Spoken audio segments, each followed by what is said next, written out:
नमस्कार, आप देख रहे हैं IBC 24 good morning Madhya Pradesh के साथ मैं हूं रुमाना अलवी। इस बुलेटिन में हम आपको बताएंगे कि क्या कुछ रहने वाला है MP में खास, लेकिन उससे पहले नजर हेडलाइंस पर। सांसदी खत्म होने के बाद आज पहली बार मीडिया से रूबरू होंगे राहुल गांधी। देश भर में कांग्रेस करेगी प्रदर्शन। PCC चीफ कमलनाथ भी रवाना होंगे दिल्ली। जगदलपुर से छिंदवाड़ा रवाना होंगे गृह मंत्री अमित शाह। कार्यकर्ताओं की बैठक के बाद जनसभा को करेंगे संबोधित। CM स्वराज भी होंगे शामिल। मध्य प्रदेश में आज से भरे जाएंगे लाडली बहना योजना के फॉर्म। हर महीने महिलाओं को मिलेंगे 1000 रुपए, नहीं लगेगा प्रमाण पत्र। MP में वकीलों को हड़ताल खत्म करने का आदेश। काम पर नहीं लौटने वाले वकीलों पर होगी कंटेम्प्ट ऑफ कोर्ट की कार्रवाई। सतना में भाई की साली को युवक ने मारी गोली। हत्या के बाद खुद को लगाई फांसी। दोनों की मौके पर मौत। और चैत्र नवरात्रि के चौथे दिन मां कुसमांडा की हो रही है पूजा। देवी मंदिरों में सुबह से ही लगा श्रद्धालुओं का तांता।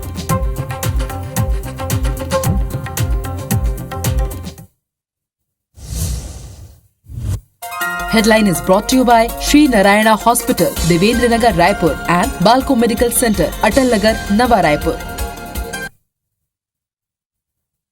बड़ी खबर आपको बता दें, CRPF का राइजिंग डे प्रोग्राम है। आज परेड है। समारोह में पहुंचे हैं केंद्रीय गृह मंत्री अमित शाह। तो पहुंच चुके हैं अमित शाह। CRPF का राइजिंग डे प्रोग्राम है जिसमें शिरकत करने के लिए केंद्रीय गृह मंत्री अमित शाह पहुंच चुके हैं। इस वक्त ये बड़ी खबर आपको बता रहे हैं। CRPF का राइजिंग डे परेड प्रोग्राम है और ये तस्वीरें भी आप देख सकते हैं जहां पे राइजिंग डे प्रोग्राम की ये तस्वीरें हैं। खास कार्यक्रम होने जा रहा है। स्थापना दिवस है जिस समारोह में शामिल होने के लिए केंद्रीय गृह मंत्री अमित शाह पहुंच चुके हैं और ये तस्वीरें आप देख रहे हैं अमित शाह की।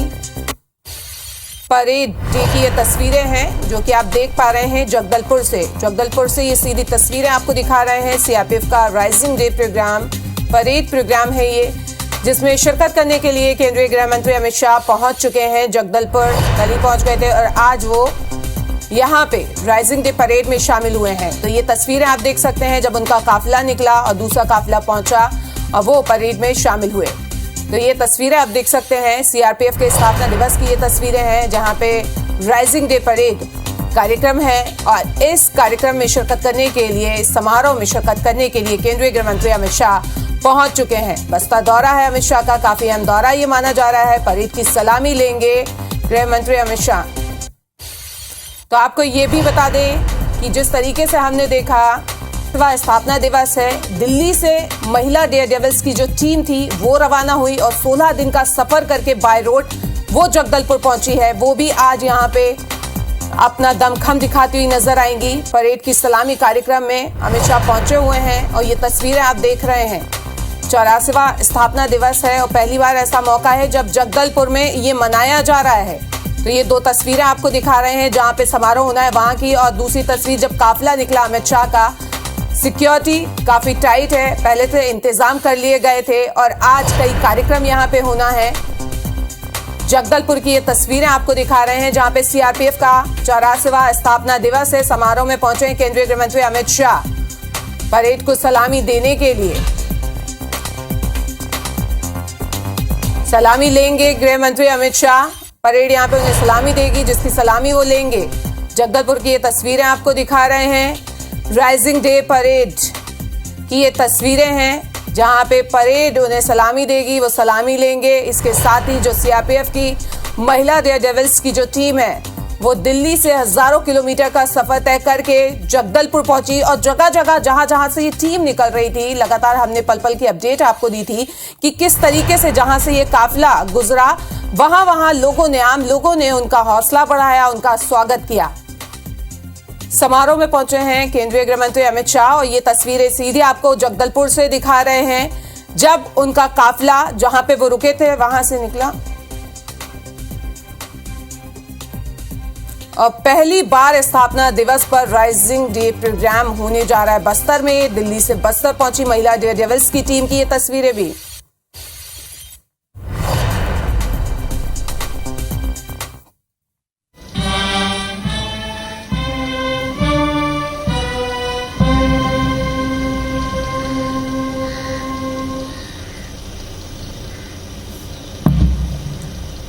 और ज्यादा जानकारी के लिए हमारे संवाददाता स्टार जुड़ गए हैं। स्टार, क्या कुछ अभी आप देख पा रहे हैं, हमारे दर्शकों को बताएं।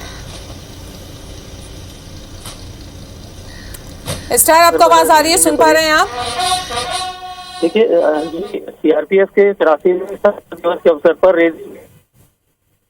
केंद्रीय गृह मंत्री अमित शाह पहुंचे हुए हैं और अभी सबसे पहले वो जो कोबरा बटालियन जो करणपुर जगदलपुर में है, यहाँ पर वो जो शहीद स्मारक है वहां पहुंचे, शहीद जवानों को श्रद्धांजलि दे रहे हैं। आप तस्वीरों में देख सकते हैं गार्ड ऑफ ऑनर में जो सलामी दी जाती है प्रोटोकॉल के तहत, उस प्रोटोकॉल का पालन करते हुए केंद्रीय गृह मंत्री यहाँ पर मौजूद हैं और शहीद जवानों को श्रद्धांजलि दे रहे हैं। जो कार्यक्रम रखा गया है यहाँ पर वो मौजूद हैं। काफी व्यवस्था सीआरपीएफ ने की थी और पहले कार्यक्रम के तहत यहाँ जो अमित शाह जो पहुंचे केंद्रीय गृह मंत्री, वो सलामी दिए और सलामी के बाद अब श्रद्धांजलि के बाद, माफ कीजिएगा, श्रद्धांजलि उन्होंने दी है यहाँ पर शहीद जवानों को और उसके बाद वो अब मुख्य कार्यक्रम जहाँ परेड होना है वहां के लिए वो रवाना होंगे। तस्वीरों में आप साफ देख सकते हैं कि बाकायदा पूरा प्रोटोकॉल यहाँ पर चल रहा है। काफी सुरक्षा के कड़े इंतजाम यहाँ पर किए गए हैं।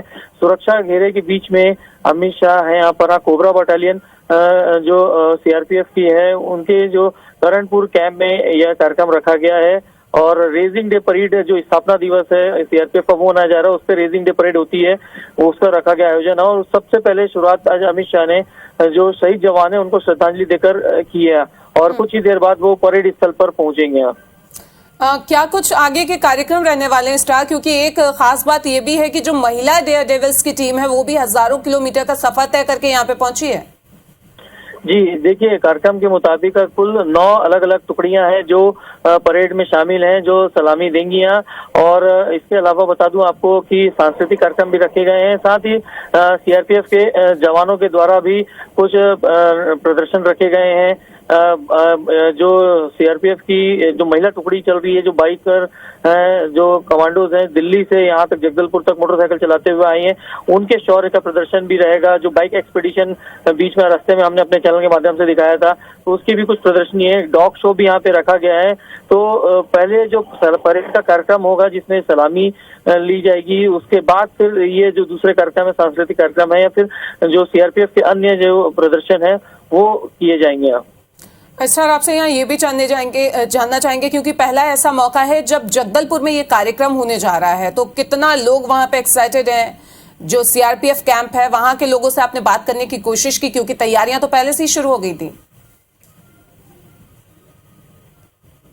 स्टार, आप सुन पा रहे हैं? आवाज आ रही है आपको? जी। देखिए, यहाँ से जो तैयारी काफी कुछ थी और सीधा एक स्पष्ट संदेश है कि छत्तीसगढ़ के जो नक्सल प्रभावित सबसे ज्यादा इलाका था जगदलपुर, यहाँ व्यवस्था कोशिश की और पिछले कई सालों से सीआरपीएफ यहाँ पर अपनी सेवाएं दे रही है और उनके मौजूदगी में कई सारे डेवलपमेंट के काम सीआरपीएफ की मौजूदगी में हुआ है और परेड जो है घोर नक्सल प्रभावित क्षेत्रों में आयोजित किया गया है। इसका स्पष्ट संदेश ये है कि अब ये क्षेत्र वैसा नहीं है और बल्कि बस्तर जो खूबसूरती के लिए जाना ज्यादा शांति की स्थिति है, ये संदेश देने की कोशिश की गई है। साथ ही इसी में जो 75वां अमृत महोत्सव देश मना रहा है, उसी के तहत जो महिला बाइकर्स हैं दिल्ली से वो निकली हैं, ये मैसेज देते हुए कि जो महिला कमांडो है न सिर्फ वो घर में बल्कि जो सीआरपीएफ में जो भर्ती हुई है वो देश की सेवा भी कर सकती है और बुलेट चलाते हुए उनका आने का पर्पज ये था, उद्देश्य ये है कि नारी सशक्तिकरण को मजबूती से बढ़ावा देते हुए जो और भी लोग हैं उनको सीआरपीएफ में शामिल करने के लिए, खासकर जो नए जमाने की युवतियां हैं उनको सीआरपीएफ में शामिल करने के उद्देश्य से लेकर ये कार्यक्रम पूरा रखा गया है। स्टार, आपसे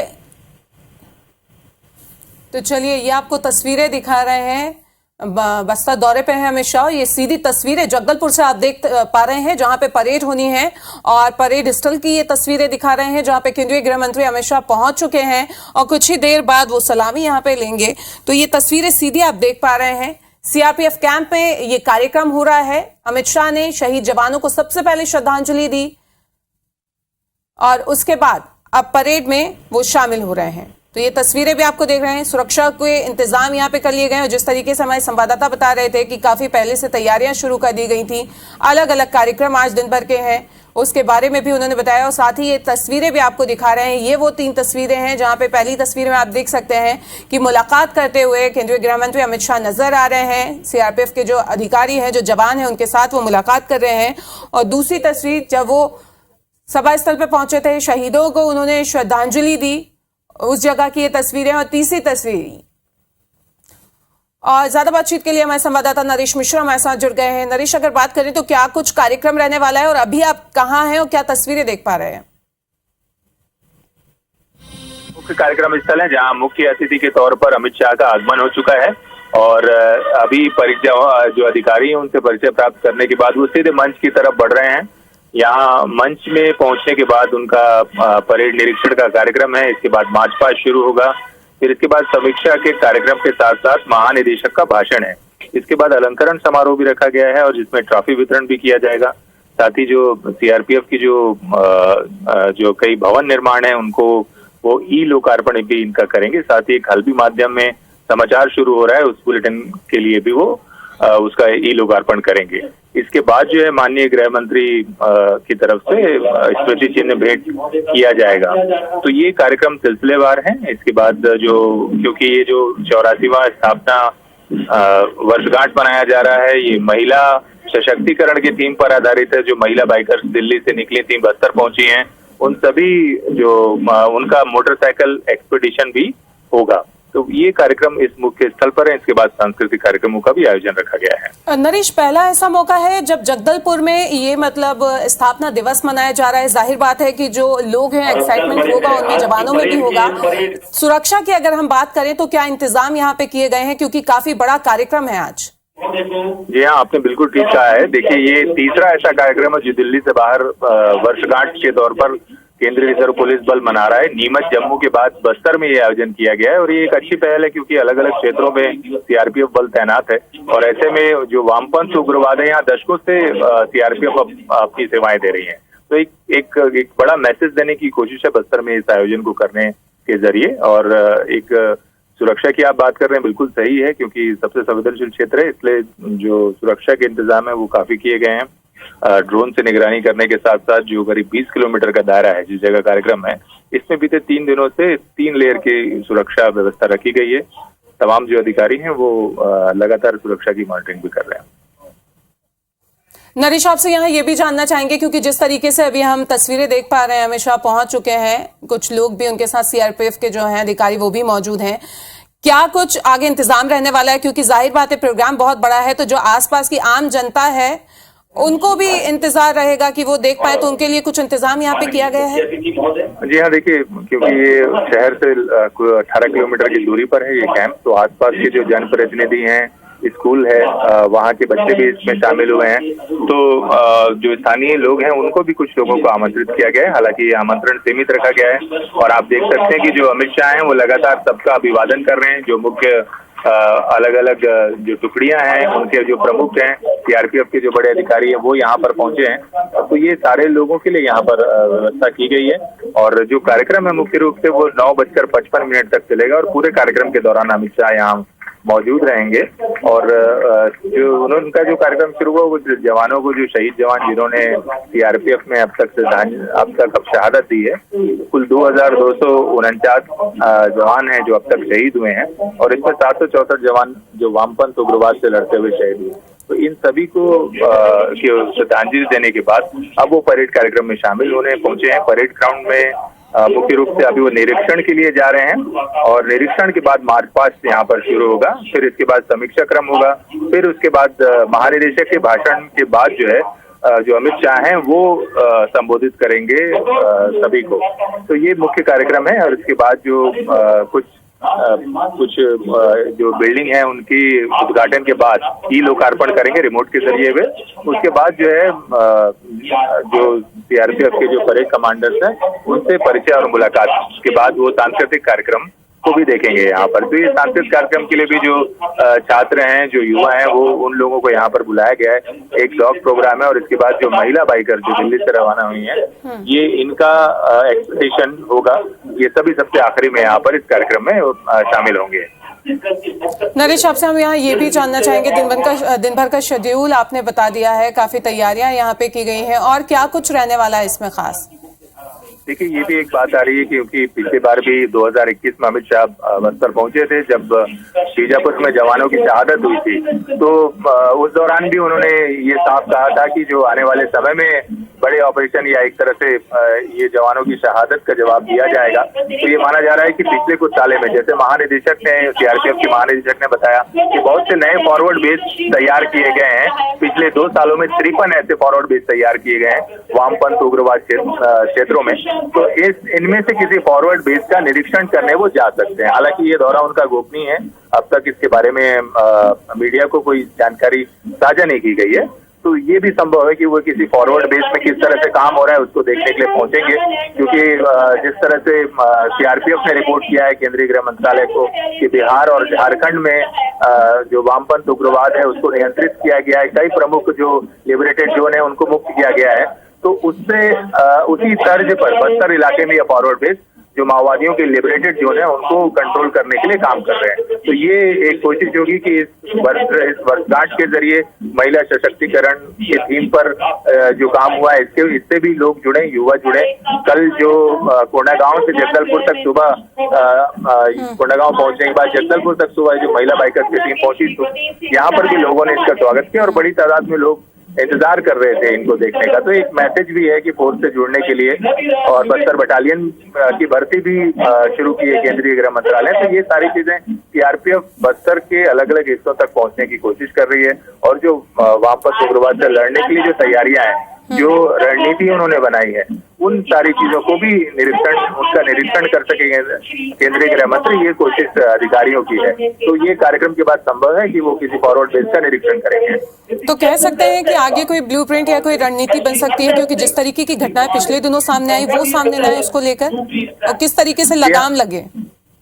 बिल्कुल बिल्कुल, देखिए जैसे कि कल ही इस बात का महानिदेशक ने जिक्र किया था कि बिहार और झारखंड जो एक बड़े लिबरेटेड जोन की में तब्दील हो चुके थे, इन इलाकों में से माओवादियों को पीछे खदेड़ा गया है।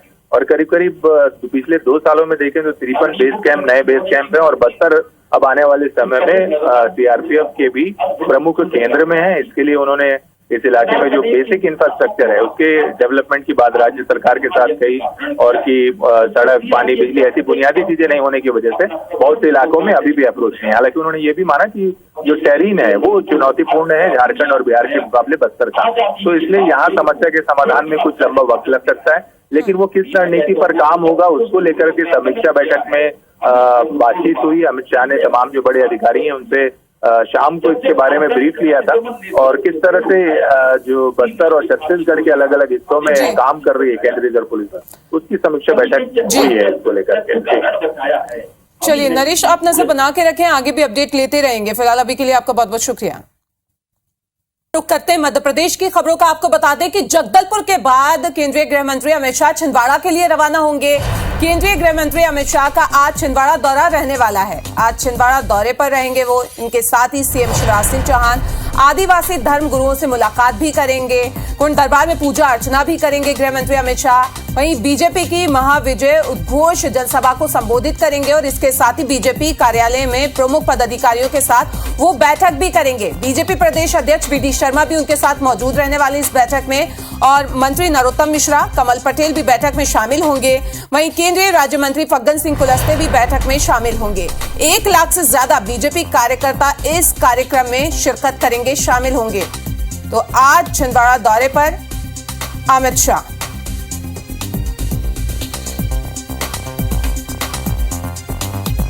तो कई अहम बैठकें यहां पे करेंगे। सीएम शिवराज भी उनके साथ शामिल होंगे। तो 1 लाख से ज्यादा बीजेपी कार्यकर्ता जो हैं वो इस कार्यक्रम में शामिल होंगे। काफी अहम दौरा ये माना जा रहा है। चुनाव से पहले बीजेपी कार्यालय में वो प्रमुख पदाधिकारियों की बैठक भी लेंगे। उनके साथ ही प्रदेश अध्यक्ष वी डी शर्मा भी बैठक में शामिल होंगे।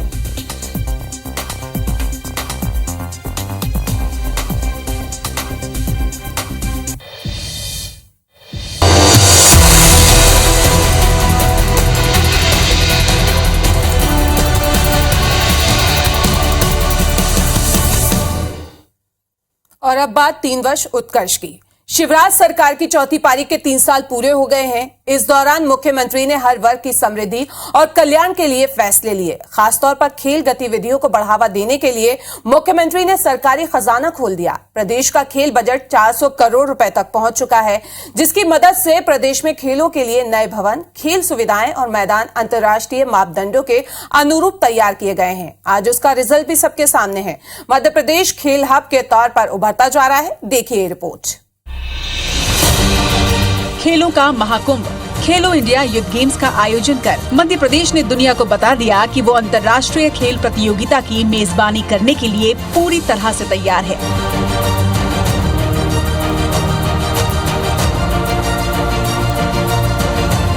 यही नहीं, मध्य प्रदेश के खिलाड़ी अंतर्राष्ट्रीय स्तर पर प्रदेश का नाम रोशन कर रहे हैं। यहाँ बनी खेल एकेडमी में खिलाड़ियों की नई पौध भी तैयार हो रही है।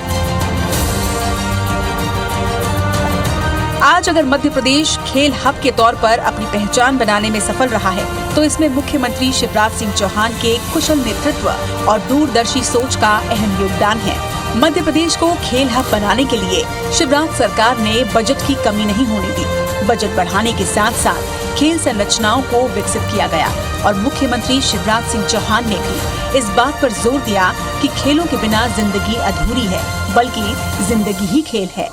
मध्य प्रदेश भी खेलों में अब तेजी से आगे बढ़ रहा है। वैसे तो हम सब भारत माँ के लाल किसी भी प्रदेश के हों, लेकिन मध्य प्रदेश के बच्चे अगर मेडल जीतेंगे, पदक जीतेंगे, तो आगे तैयारी के लिए 5 लाख रुपया प्रतिवर्ष उनको दिया जाएगा, जब तक वो अगली प्रतियोगिता में भाग लेंगे।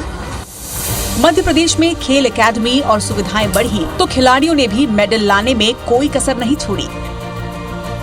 ओलंपिक टीम में कांस्य पदक विजेता टीम में हिस्सा रहे विवेक सागर से लेकर T20 अंडर 19 वर्ल्ड कप महिला विजेता टीम में हिस्सा रही सौम्या तिवारी सहित कई खिलाड़ियों ने प्रदेश का मान बढ़ाया।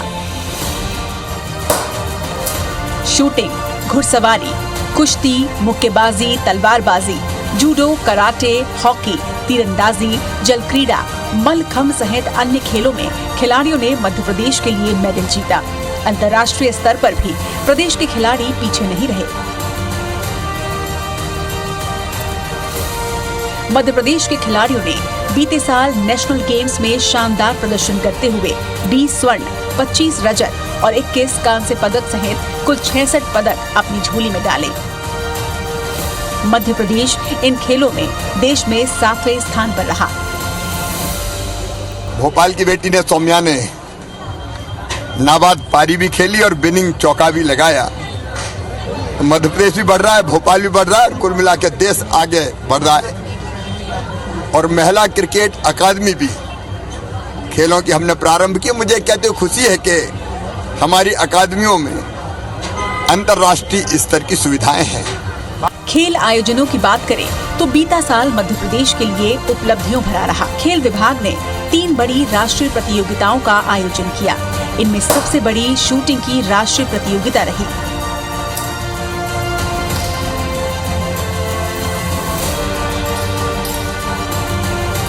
देश के लगभग 5000 खिलाड़ियों ने इसमें अपनी भागीदारी दी।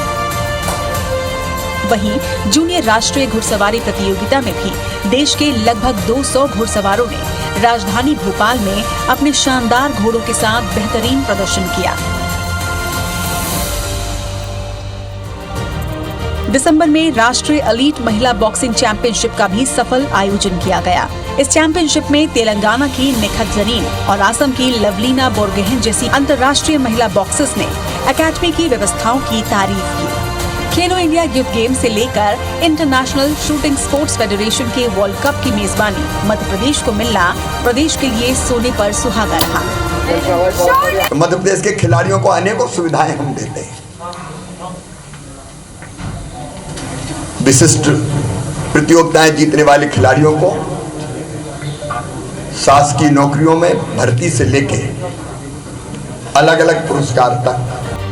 अपनी चौथी पारी में शिवराज सरकार खेल गतिविधियों को बढ़ावा देने के लिए लगातार प्रयासरत है। हाल ही में पेश बजट में मुख्यमंत्री ने कई शहरों और तहसीलों में स्टेडियम बनाने के लिए राशि आवंटित की है। तहसील स्तर पर खिलाड़ियों को बेहतर सुविधाएं मिले, इसके भी प्रयास किए जा रहे हैं। शिवराज सरकार ने खेल विभाग का बजट बढ़ाकर 738 करोड़ किया। साथ ही स्पोर्ट्स टूरिज्म को बढ़ावा देने भी सरकार ने बजट में प्रावधान रखा है। प्रदेश की खेल संरचनाओं और यहाँ के खेल मॉडल को अन्य प्रदेशों ने भी अपनाया है और उम्मीद भी यही की जा रही है कि प्रदेश के खिलाड़ी अंतर्राष्ट्रीय खेलों में भी शानदार प्रदर्शन करते हुए प्रदेश का नाम रोशन करें।